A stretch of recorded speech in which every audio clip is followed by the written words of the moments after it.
practical implication now as far as this is concerned. Is this going to have any impact on the city at all?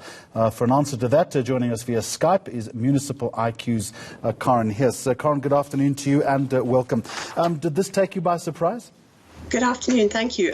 Well, not really. As you said, not a very well-kept secret. I suppose Herman Mashaba's time in local government was always controversial as far as the DA was concerned. He was very much a mayor, as he said, of a multi-party government. And I think the concern from within the DA was that the DA wasn't really setting the agenda.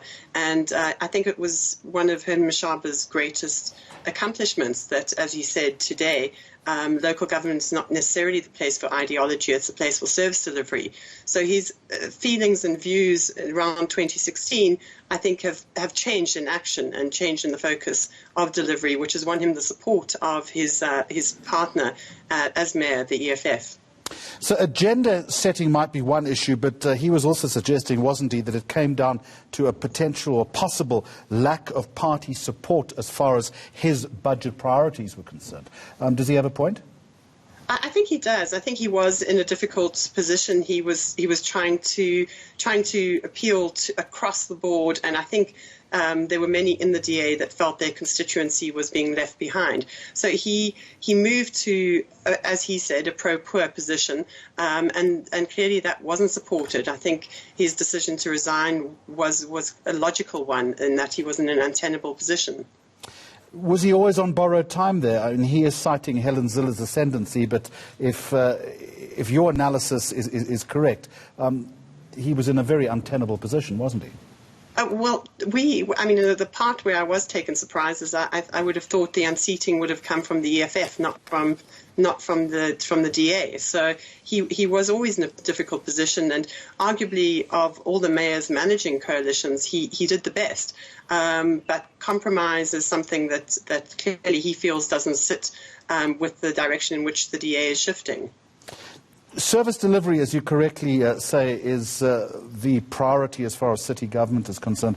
Is his decision to leave the stage going to have a material impact on that?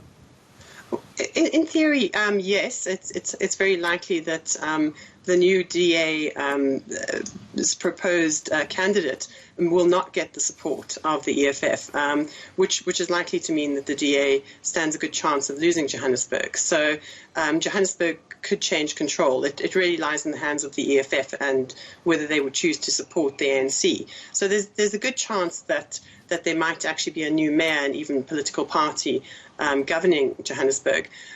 In practice, though, what's been quite interesting about having a coalition is that I think city managers have become very adept at keeping their heads down, away from politics, and managing their processes and programs on a day-to-day basis, as they should, with politics in the background. So day-to-day services shouldn't change, and it's unlikely if the ANC were to take control of Johannesburg that they would roll back any of the programs that Mashaba was pursuing, cleaning up streets, extended clinic hours. As he argued, these are pro-poor, so it would be unlikely that there would be a significant change in any policy or programs.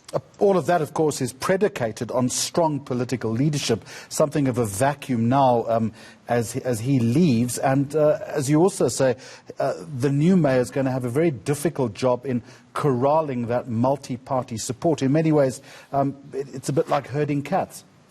It's going to be a very difficult job, whoever manages to jostle the support of the parties, because there's no outright party that can govern Johannesburg. So whoever manages on whichever side of the political spectrum will have a difficult job. And to that extent, as said, that probably his greatest accomplishment in that he did manage coalition.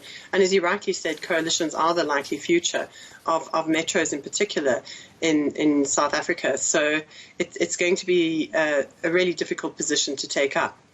All right, Karen Hirst, thank you very much indeed for that crisp analysis from a Municipal IQ.